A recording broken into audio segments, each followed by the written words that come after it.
সমস্ত সংগঠক শিক্ষক বন্ধুগণ, দীর্ঘদিন বাদে আপনাদের জন্য আজকে এই প্রতিবেদন নিয়ে এলাম। সুখবর পেয়েছি, তাই সুখবর দিতে এলাম।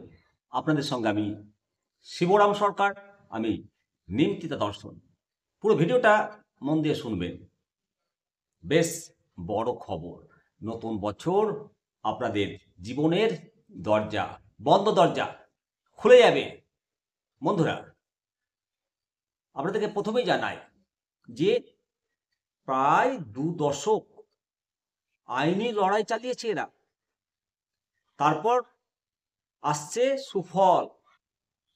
কলকাতা হাইকোর্ট রায় দিয়ে পরিষ্কার জানিয়ে দিয়েছে, দক্ষিণ 24 পরগনার হরিণখোলা ধ্রুব অধীশ্বর হাই স্কুলের সংগঠক শিক্ষক ও শিক্ষাকর্মীরা তাদের প্রাপ্য বেতন কড়াই গণ্ডায় বুঝে পাবেন এবং এরিয়ার সমেত। সম্প্রতি কলকাতা হাইকোর্ট মাননীয় বিচারপতি হরিশ টান্ডন এবং মাননীয় বিচারপতি প্রসেনজিৎ বিশ্বাসের ডিভিশন বেঞ্চ পরিষ্কার নির্দেশ দিয়েছে।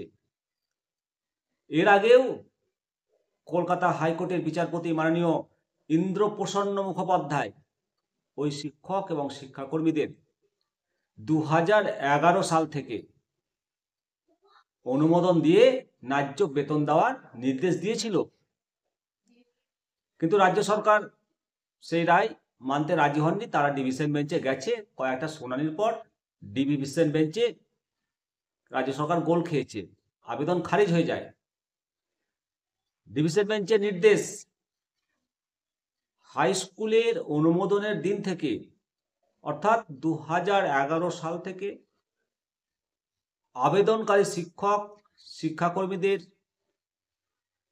পদমর্যাদা স্বীকৃতি দিয়ে 3 মাসের মধ্যে প্রাপ্য বেতন এবং বকেয়া অর্থাৎ এরিয়ার মিটিয়ে দিতে হবে। ওই স্কুলের শিক্ষক মৃণাল কান্তি কামার সহ একদল শিক্ষক ও শিক্ষাকর্মী হাই স্কুলের অনুমোদনের আবেদন করেছিল কলকাতা হাইকোর্টে। তাদের আইনজীবী একরামুল বাড়ি এবং কে এম হোসেন সংবাদ মাধ্যমকে জানান যে আবেদনকারীরা 1986 সাল থেকে সংগঠক শিক্ষক হিসেবে তারা কর্মরত। তারাই ওই স্কুলটাকে হাই স্কুলে উত্তীর্ণ করার জন্য আদালতের দ্বারস্থ হয়েছিলেন, কিন্তু শিক্ষা দপ্তর এবং মধ্যশিক্ষা পর্ষদ বিভিন্ন যুক্তিতে আটকে যায় অনুমোদন। অবশেষে হাইকোর্টের নির্দেশে 2011 সাল থেকে হাই স্কুলের অনুমোদন দেয় রাজ্যের শিক্ষা দপ্তর, কিন্তু শর্ত দেয় স্কুল সার্ভিস কমিশন থেকে শিক্ষক ও শিক্ষাকর্মী নিয়োগ করতে হবে। এর ফলে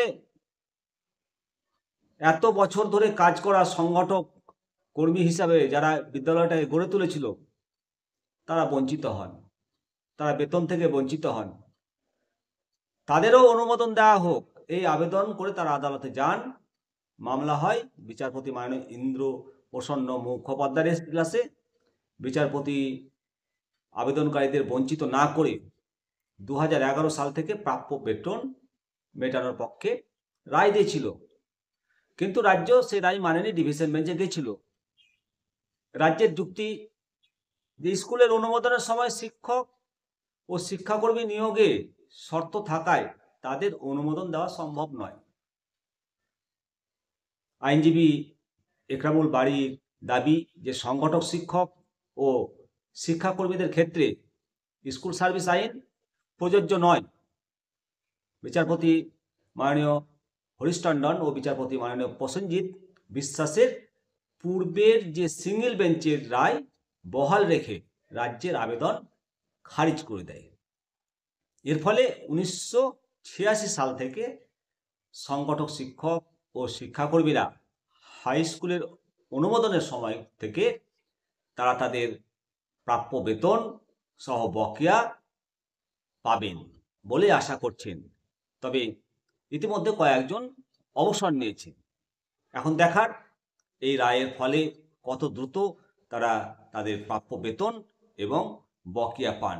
দর্শক, সংগঠক শিক্ষক নিয়োগ নিয়ে একাধিক মামলা চলছে এবং সংগঠক শিক্ষকদের প্রত্যেকের দাবি ন্যায্যসঙ্গত। অবশ্যই যোগ্য এবং আসল সংগঠক শিক্ষকরা প্রত্যেকেই নিয়োগ পাবেন, এটা আশা রাখতে পারেন। শিক্ষকদের যে দাবি,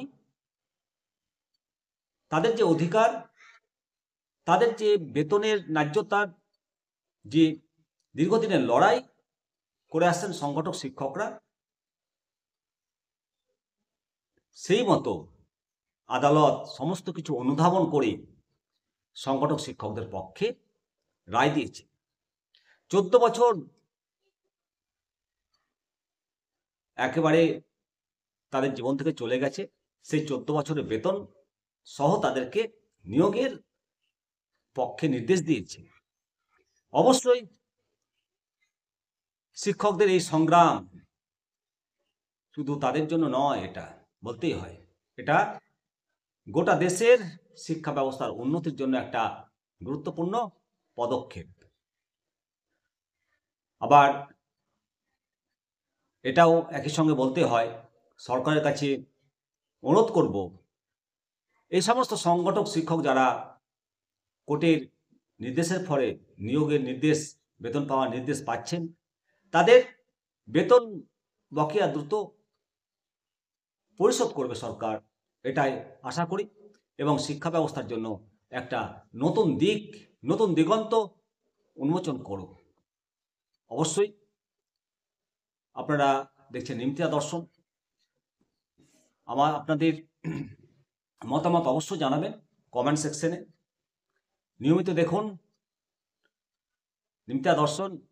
পরবর্তী আপডেট পাওয়ার জন্য চ্যানেলটিকে সাবস্ক্রাইব করে রাখবেন, শেয়ার করবেন। ভালো থাকুন, সুস্থ থাকুন। আবার আপনাদের সঙ্গে দেখা হবে। আমি শিবরাম সরকার, নিমতিয়াজ দর্শন।